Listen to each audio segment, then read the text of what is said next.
오늘 저는 이사야 8장 9절에서 22절 말씀 가운데 말씀으로 말이 통하지 않을 때라는 제목으로 말씀을 나누고자 합니다. 오늘은 이사야 8장 말씀 읽었습니다. 한 번 이렇게 다 읽었는데 혹시 무슨 내용인지 다 아시겠나요? 저는 어제부터 해가지고 8장이 시작되었는데 8장의 내용을 눈으로만 읽다 보니까 무슨 내용인지 잘 감이 잡히지 않더라고요. 왜 그런고 하니 찬찬히 읽어보니까 8장에는 총 5가지 내용이 기록되어 있습니다.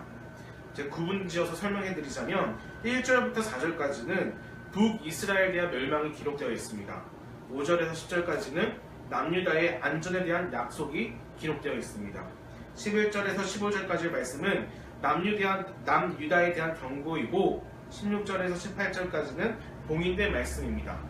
마지막으로 19절에서 22절까지는 참 선지자 논쟁이 기록되어 있습니다. 22절이라는 짧은 절 안에 5가지의 주제, 5가지의 내용이 함축적으로 기록되어 있다 보니까 눈으로만 읽어나가면 이게 무슨 내용인지 감이 잡히기가 좀 어려운 것 같아요. 그러나 이 내용을 구분 지어서 살펴본다면 우리에게 전해지는 메시지와 교훈은 분명 크게 다가올 것입니다. 앞서 말씀드렸던 것 이 5가지 내용을 조금은 더 자세히 살펴보고자 합니다.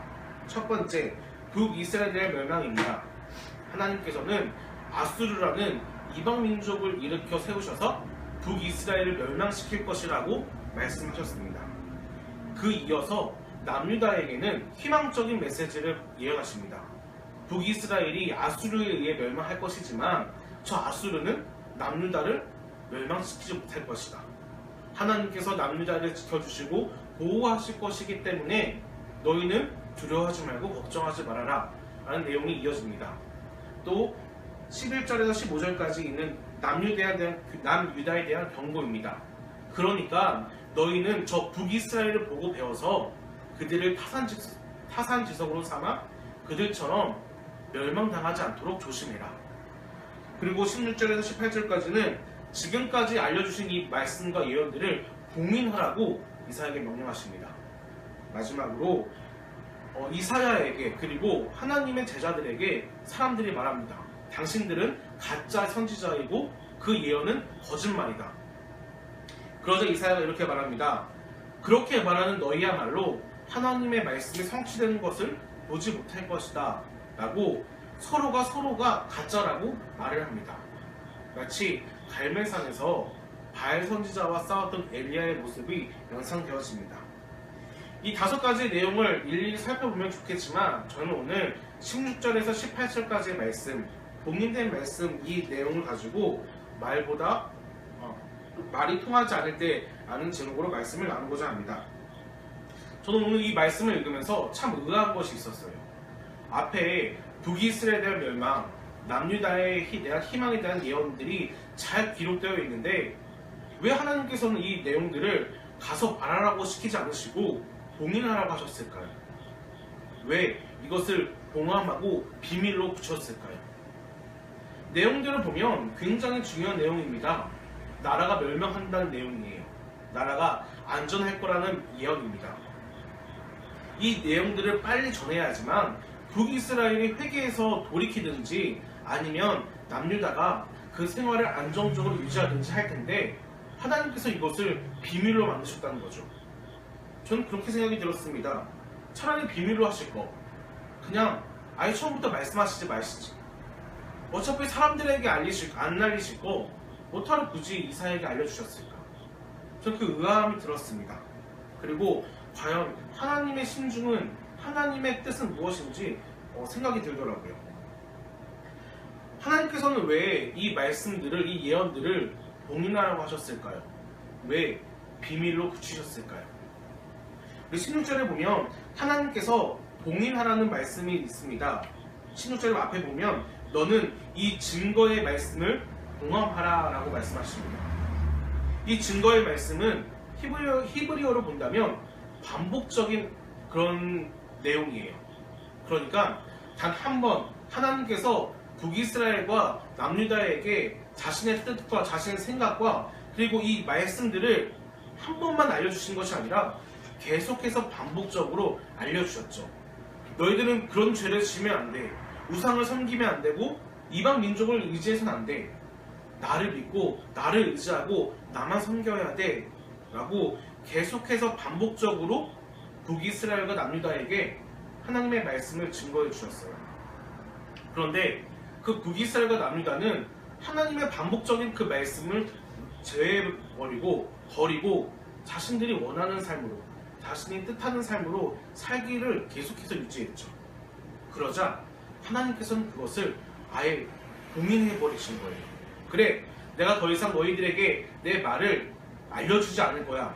이사야야, 내가 지금 너희에게 알려주는 이것을 봉함하라 라고 말씀하시는 거죠.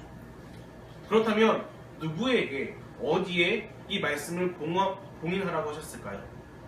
16절 중간에 보면 내 제자들 가운데 봉함하라 라고 기록되어 있습니다. 여기서 말하는 나는 하나님 자신이십니다. 그러니까 하나님께서는 이 말씀을 하나님의 제자들에게 봉인하라고 시키신 거예요. 여기서 우리는 또 한 가지 의문이 들죠. 진짜로 하나님께서 이 말씀을 봉인하고 원하셨더라면 이것을 기록한 다음에 동굴에 넣었더라면 혹은 이사야 혼자 갖고 있었더라면 완전하게 봉인되었을 거예요. 하지만 한 명도 아닌 제자들, 많은 사람들에게 이 말씀을 봉인하라고 시키셨죠. 사실 사람의 심리라는 것이 그렇습니다. 그냥 소식을 전해주면 그런가 보다 하고 지나가는데 비밀이야, 너만 알고 있어 하면 꼭 이것을 소문내고 싶은 마음이 있어요. 우리 교회에는 3남매가 다닙니다. 휴린의 가족이라고 은율이, 지율이, 단율이라는 3남매가 다녀요. 첫째와 셋째는 남자아이고 둘째는 여자아이입니다. 제가 이 둘째 아이를 되게 좋아해요. 되게 애교도 많고요, 이쁘거든요. 그리고 이 친구도 저를 굉장히 좋게 생각해주고 잘 따라요. 그래서 제가 이 아이를 좋아하고 이 아이도 저를 친하게 생깁니다. 근데 비단 이 아이가 애교가 많고 여자아이라고 해서 좋아하는 것이 아니에요. 제가 둘째여서 그런지 모르겠지만 그 둘째인 아이의 서러움이 눈에 보이더라고요. 첫째는 첫째대로 이쁨을 받고 막내는 막내대로 이쁨을 받는데, 물론 부모님께서는 똑같이 사랑하시겠지만 제 눈에는 이 둘째 아이가 혼자 그렇게 좀 동떨어져 있는 모습을 보면서 마음이 신경이 쓰이더라고요. 그래서 이 아이에게 몰래 쿠키를 준다거나 간식을 챙겨줄 때가 있어요. 그래서 챙겨주면서 꼭 이렇게 말하죠. 지율아, 이거밖에 없어. 그러니까 자랑하지 말고 너 혼자 나중에 혼자 먹어. 그러면 그때는 네 감사합니다 하고 가는데 10분만 지나면 이 아이가 그 간식을 꺼내서 만지작 거리는 거예요. 그러면서 옆에 있는 친구들한테 막 보여주고 자랑하는 거죠. 꼭 한마디씩 해요. 이거 사실 전도사님이 나한테만 줬다? 라고 자랑을 하는 거예요. 그 모습을 보자고 하면 저 친구가 자랑하고 싶었구나. 나에게 받았던 그 과자를, 사탕을 자랑하고 싶었구나 라는 생각이 듭니다. 비단 이렇게 비밀을 자랑하고 싶고 알고 싶은 마음은 어린아이에게만 있지는 않은 것 같습니다. 아마 하나님의 말씀을 받았던 제자들 또한 그 말씀을 자랑하고 싶고 다른 누군가에게 말하고 싶지 않았을까요? 아마 하나님께서는 그것을 알고 계시지 않았을까요? 16절에 하나님께서는 자신의 말씀과 율법을 봉인하라고 말씀하셨습니다. 그러자 이사야는 하나님께 이렇게 고백합니다. 이제 야곱의 집에 대하여 얼굴을 가리시는 여호와를 나는 기다리며 그를 바라보리라. 여기서 기다린다라는 내용은 시편의 탄식시에서 자주 등장하는 그 단어예요. 내가 하나님을 사모합니다. 내가 하나님의 은혜를 간구합니다. 내가 하나님만을 바라봅니다 라는 탄식이 섞인 단어입니다. 이렇게 하나님께 탄식을 하자 하나님께서 희망의 메시지를 이사야에게 주십니다. 비록 16절에 하나님의 말씀이 봉인되었지만 하나님께서 새로운 징표와 새로운 예표를 주셨어요. 그것은 바로 이사야에게 주신 자녀들이었죠. 많은 학자들은 이 자녀들을 이사야의 아들이라고 말을 하지만 또 어떤 학자들은 16절에 나와 있는 내 제자들, 하나님의 제자들이라고 해석을 하기도 합니다. 그 말은 즉슨 하나님께서 자신의 말씀은 비록 봉인하셨지만 하나님의 말씀을 받은 사람들, 그 받은 자들의 삶과 행동을 통해서 하나님의 메시지는 계속해서 전해지고 있다는 거예요. 19절에 보면 갑자기 어떤 사람이 등장합니다. 이 사람이 이렇게 말해요. 당신들이 하고 있는 그 예언과 말들은 모두 다 거짓말이고 술 취한 자들의 고백입니다. 여러분 생각해 보십시오. 16절에 분명히 하나님의 말씀이 봉인되었어요. 하나님의 말씀은 더 이상 전해지지 않았어요. 그런데 갑자기 19절에 어떤 사람이 왜 난데없이 등장해서 사람들을, 이사야와 그 사람들을 비난하고 왜 그 사람들의 그들의 메시지를 부정한 걸까요?